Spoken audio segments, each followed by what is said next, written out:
শান্ত বঙ্গোপসাগরের নীল জলরাশি কি তবে অশান্ত হয়ে যাচ্ছে? ভারতের মাটিতে পা রাখছে ৩,০০০ সশস্ত্র রুশ কমান্ডো। শুধু কি তাই, সাথে আসছে রাশিয়ার ৫টি দানবীয় যুদ্ধজাহাজ আর ১০টি অত্যাধুনিক ফাইটার জেট। যে ভারত নিজেদের অঘোষিত পরাশক্তি দাবি করে, তারা কি তবে চীনের ভয়ে এতটাই তটস্থ যে নিজেদের সার্বভৌমত্ব বিসর্জন দিয়ে বিদেশি সেনাকে ডেকে আনল? ভারতের মাটিতে ৩,০০০ সেনা, ৫টি যুদ্ধজাহাজ এবং 10টি অত্যাধুনিক ফাইটার জেট নামাচ্ছে রাশিয়া। ইতিহাস বদলে দিয়ে প্রথমবারের মতো নিজেদের ভূখণ্ডে বিদেশি রাষ্ট্রের সামরিক উপস্থিতির অনুমতি দিল নয়াদিল্লি। প্রতিরক্ষা খাতের দ্বিপাক্ষিক চুক্তি reciprocal exchange of logistic support বাস্তবায়ন শুরু করেছে মস্কো ও নয়াদিল্লি। 5 বছর মেয়াদী এই চুক্তির আওতায় উভয় দেশ একে অপরের ভূখণ্ডে সামরিক ঘাঁটি স্থাপনের সুযোগ পাবে। আল জাজিরা জানায়, চুক্তির ফলে দেশ দুটি পরস্পরের সীমানায় ৩,০০০ সেনা, 5টি যুদ্ধবিমান ও 10টি সামরিক বিমান মোতায়েনের অনুমতি পাবে। আমেরিকার কড়া নজরদারি আর নিষেধাজ্ঞার রক্তচক্ষুকে বুড়ো আঙুল দেখিয়ে ভারতের মাটিতে ঢুকতে যাচ্ছে ৩,০০০ রুশ সেনা, সাথে থাকছে 5টি অত্যাধুনিক যুদ্ধজাহাজ এবং 10টি শক্তিশালী সামরিক বিমান। যে ভারত নিজেদের বিশ্বগুরু এবং দক্ষিণ এশিয়ায় অঘোষিত পরাশক্তি বলে দাবি করে, তারা কি তবে চীনের ভয়ে এতটাই তটস্থ যে নিজেদের মাটিতে বিদেশি সেনাকে ডেকে আনতে বাধ্য হলো? ভূ রাজনীতির দাবার বোর্ডে ভ্লাদিমির পুতিন এবং নরেন্দ্র মোদীর এই নতুন চাল কি ভারতের শক্তির প্রকাশ, নাকি একরকম চরম অসহায়ত্বের প্রতিচ্ছবি? আর সবচেয়ে বড় প্রশ্ন, দুই পরাশক্তির এই ভয়ঙ্কর সামরিক খেলার কারণে প্রতিবেশী রাষ্ট্র হিসেবে বাংলাদেশ কি এক অঘোষিত সাঁড়াশি আক্রমণের মুখে পড়তে যাচ্ছে? চলুন আজ এই ভূ রাজনৈতিক সমীকরণের এবং ভারতের এই দ্বিমুখী নীতির পেছনের আসল রহস্যের গভীরে প্রবেশ করা যাক। বিশ্বমঞ্চে এখন সবচেয়ে আলোচিত শব্দটির নাম রেলোস বা reciprocal exchange of logistic support. New Delhi ও মস্কোর মধ্যে স্বাক্ষরিত এই চুক্তি এখন আর কেবল কাগজের দলিল নয়, বাস্তবে রূপ নিতে শুরু করেছে। এই চুক্তির সবচেয়ে বড় চমক হলো, ভারত তার ইতিহাসে প্রথমবারের মতো নিজেদের মাটিতে কোনো বিদেশি রাষ্ট্রের সেনা মোতায়েনের আনুষ্ঠানিক অনুমতি দিয়েছে। এই চুক্তির আওতায় ৩,০০০ রুশ সেনা, 5টি রণতরী এবং 10টি যুদ্ধবিমান ভারতের মাটিতে পা রাখার আইনি স্বীকৃতি পেয়েছে। তবে এটি কোনো একতরফা চুক্তি নয়। এর সবচেয়ে আকর্ষণীয় দিক হলো এর বহুমুখী এবং দ্বিমুখী প্রভাব। 2025 সালের ফেব্রুয়ারিতে নরেন্দ্র মোদী ও ভ্লাদিমির পুতিনের বৈঠকের পর যে রূপরেখা তৈরি হয়েছিল তা এখন পুরোপুরি কার্যকর। এই সমঝোতার ফলে কেবল রাশিয়ার সামরিক শক্তি ভারতে আসবে এমন নয়, ভারত ও রাশিয়ার ভূখণ্ড এবং কৌশলগত সামরিক কাঠামো ব্যবহারের পূর্ণ অধিকার লাভ করেছে। কিন্তু মুদ্রার উল্টো পিঠটা একটু খেয়াল করুন। ভারত বরাবরই নিজেদের জোট নিরপেক্ষ এবং স্বাধীন পররাষ্ট্রনীতির অহংকার করে থাকে, কিন্তু বাস্তব চিত্র বলছে ভিন্ন কথা। প্রতিরক্ষা বিশ্লেষকদের মতে সীমান্তে চীনের ক্রমবর্ধমান আগ্রাসন এবং আস্ফালনের মুখে ভারতের পরাশক্তি সুলভ ভাবমূর্তি অনেকটাই ফিকে হয়ে এসেছে। চীনের জুজুর ভয়ে ভীত ভারত বুঝতে পেরেছে একা চীনের মোকাবিলা করা তাদের পক্ষে সম্ভব নয়, তাই নিজেদের সুরক্ষা কবচ হিসেবে তারা রাশিয়ার শরণাপন্ন হয়েছে। এখানে ভারতের দ্বিমুখী নীতির বা হিপোক্রেসির একটি দারুণ উদাহরণ রয়েছে।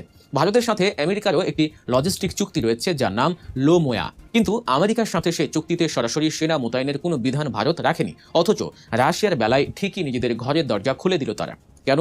কারণ ডোনাল্ড ট্রাম্পের নেতৃত্বাধীন মার্কিন প্রশাসনের ট্রানজ্যাকশনাল বা লেনদেন ভিত্তিক পররাষ্ট্রনীতি এবং অতিরিক্ত শুল্ক আরোপের কারণে ভারতের অর্থনীতি চাপে পড়েছিল। অর্থাৎ আমেরিকা যখন স্বার্থের প্রশ্নে ভারতকে চাপ দিল, তখন ভারত অভিমানী শিশুর মতো রাশিয়ার কোলে গিয়ে বসল। এটি ভারতের তথাকথিত স্ট্র্যাটেজিক অ্যাটোনমি বা কৌশলগত সাহিত্য শাসনের একটি দুর্বল রূপকেই বিশ্বের সামনে তুলে ধরে। ভারতের এই ডাবল গেম বা দ্বিমুখী নীতি আমেরিকার জন্য এক বিশাল চপেটাঘাত। একদিকে ভারত আমেরিকার নেতৃত্বাধীন কোয়াড জোটের গুরুত্বপূর্ণ সদস্য, যার মূল উদ্দেশ্য হলো ইন্দো প্যাসিফিক অঞ্চলে চীনের আধিপত্য ঠেকানো। অন্যদিকে সেই ভারতই আবার আমেরিকার সবচেয়ে বড় শত্রু রাশিয়াকে খোদ ভারত মহাসাগরে ডেকে আনছে। এতে স্পষ্ট হয়ে যায় যে লাদাখের গালওয়ান উপত্যকা বা অরুণাচলে চীনের চোখ রাঙানির সামনে ভারত কতটা কোণঠাসা। নিজেদের সামরিক দুর্বলতা ঢাকতেই তারা এখন এক ঢিলে দুই পাখি মারতে চাইছে। একদিকে রাশিয়ার মাধ্যমে চীনকে শান্ত রাখা, অন্যদিকে আমেরিকাকে চাপে রেখে নিজেদের ফায়দা লোটা। কিন্তু আন্তর্জাতিক রাজনীতির এই ভয়ঙ্কর খেলায় ভারত যে নিজেদেরকেই এক অনিশ্চিত খাদের কিনারায় ঠেলে দিচ্ছে, তা হয়তো মোদী সরকার বুঝতে ভুল করছে। অন্যদিকে ভ্লাদিমির পুতিনের জন্য এটি এক বিশাল কূটনৈতিক বিজয়। পশ্চিমা নিষেধাজ্ঞায় যখন রাশিয়ার অর্থনীতি এবং সামরিক লজিস্টিক্স ত্রাতি অবস্থায়, ঠিক তখনই ভারত মহাসাগরের মতো গুরুত্বপূর্ণ জলসীমায় সরাসরি প্রবেশের টিকিট পেয়ে গেল রাশিয়া। ভারত সাগরে দাপিয়ে বেড়ানো রুশ নৌবাহিনী এখন থেকে ভারতের বন্দরগুলো থেকে অনায়াসে জ্বালানি সংগ্রহ করতে পারবে। জাহাজ মেরামত এবং প্রয়োজনীয় খুচরা যন্ত্রাংশ সরবরাহের সুবিধাও পাবে তারা। বিপরীতে ভারতও রাশিয়ার উত্তরের গুরুত্বপূর্ণ বন্দর যেমন মুরমানস্ক এবং সেভেরোমোরস্ক ব্যবহারের সুবিধা পাবে। সুমেরু বা আর্কটিক অঞ্চলে ভারতের প্রবেশের বিষয়টিও নিছক কোনো সাধারণ ঘটনা নয়। চীন যখন তাদের পোলার সিল্ক রোড দিয়ে উত্তর মেরুর বরফ গলা নতুন বাণিজ্য পথ এবং বিপুল খনিজ সম্পদের উপর নিয়ন্ত্রণ নিতে চাইছে, ঠিক তখনই ভারত রাশিয়ার ঘাড়ে চেপে সেখানে নিজেদের ভাগ বসাতে চাইছে। এটি প্রমাণ করে ভারত নিজেদের সক্ষমতায় নয়, বরং অন্যের কাঁধে বন্দুক রেখেই বৈশ্বিক পরাশক্তি সাজার এক অলীক স্বপ্ন দেখছে। সিপ্রি এর সাম্প্রতিক রিপোর্ট বলছে 2024 সাল পর্যন্ত ভারতের মোট প্রতিরক্ষা ক্রয়ের 36% এসেছে রাশিয়া থেকে। এই বিপুল অঙ্কের অস্ত্রের বাজার ধরে রাখতে পুতিন সরকারও ভারতকে বড় ধরনের টোপ দিয়েছে। রাশিয়ার সামরিক বিধিতে বিশেষ সংশোধন এনে মেক ইন ইন্ডিয়া প্রকল্পের আওতায় তৈরি হওয়া অস্ত্র তৃতীয় কোনো দেশে রফতানি করার ক্ষেত্রেও ছাড়পত্র দিয়েছে মস্কো। অর্থাৎ রাশিয়ার প্রযুক্তি ব্যবহার করে তৈরি হওয়া অস্ত্র ভারত এখন বিদেশে বেচতে পারবে। আর এই চুক্তির লজিস্টিক সেবার খরচ মেটানোর জন্য ডলারের বদলে দুই দেশ সরাসরি পণ্য বিনিময়ের বা বার্টার সিস্টেমের পথ বেছে নিতে পারে। প্রাথমিকভাবে 5 বছরের জন্য এই চুক্তি কার্যকর হলেও ভবিষ্যতে এর মেয়াদ আরও বাড়ানো হবে। এবার আসা যাক সবচেয়ে গুরুত্বপূর্ণ এবং আমাদের জন্য সবচেয়ে উদ্বেগের বিষয়। ভারত ও রাশিয়ার এই সামরিক চুক্তির ফলে বাংলাদেশের উপর কী ধরনের প্রভাব পড়তে পারে? বাংলাদেশ কি কোনো গভীর নিরাপত্তা ঝুঁকিতে পড়তে যাচ্ছে? বিশ্লেষকদের মতে এই চুক্তির ফলে বঙ্গোপসাগর এবং ভারত মহাসাগরীয় অঞ্চল এক ভয়াবহ ভূ রাজনৈতিক রণক্ষেত্রে পরিণত হতে পারে, যার কেন্দ্রবিন্দুতে আটকে পড়বে বাংলাদেশ। একটু গভীরভাবে চিন্তা করুন। রাশিয়ার যুদ্ধ জাহাজগুলো যখন জ্বালানি নিতে বা মেরামতের জন্য ভারতের পূর্ব উপকূলীয় বন্দর যেমন বিশাখাপত্তনম বা আন্দামান দ্বীপপুঞ্জে নোঙর করবে, তখন আমেরিকার নজরদারি নিশ্চিতভাবেই এই অঞ্চলে বহু গুণ বেড়ে যাবে। আমেরিকা কোনোভাবেই চাইবে না যে তাদের ইন্দো প্যাসিফিক কৌশলে নাকের ডগায় রুশ নৌবাহিনী অবাধে ঘুরে বেড়াক। এই ত্রিমুখী স্নায়ুযুদ্ধের সবচেয়ে বড় শিকার হতে পারে আমাদের বাংলাদেশ। বঙ্গোপসাগরে যদি ভারত, রাশিয়া বনাম আমেরিকা এবং চীনের আধিপত্য বিস্তারের এক নতুন কোল্ড ওয়ার বা স্নায়ুযুদ্ধ শুরু হয়, তবে বাংলাদেশের সমুদ্র সীমা তার নিজস্ব নিয়ন্ত্রণ হারাতে পারে। চীন বসে থাকবে না। তারা মিয়ানমারের কোকো আইল্যান্ড এবং অন্যান্য রুটে নিজেদের সাবমেরিন এবং রণতরীর আনাগোনা বাড়িয়ে দেবে। ফলে বঙ্গোপসাগর হয়ে উঠবে বিশ্বের অন্যতম বিপজ্জনক ফ্ল্যাশ পয়েন্ট।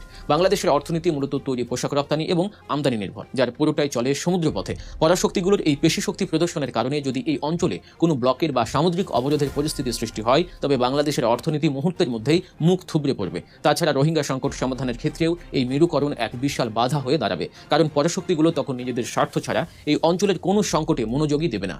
আমেরিকা হয়তো এই অঞ্চলে রাশিয়ার প্রভাব ঠেকাতে বাংলাদেশের উপর রাজনৈতিক ও সামরিক চাপ বৃদ্ধি করতে পারে। সেন্ট মার্টিন দ্বীপ বা বঙ্গোপসাগরে কৌশলগত উপস্থিতি নিয়ে পশ্চিমা বিশ্বের যে আগ্রহের গুঞ্জন রয়েছে, ভারতের এই রুশ প্রীতির কারণে সেই চাপ বাংলাদেশের উপর আরও তীব্র হতে পারে।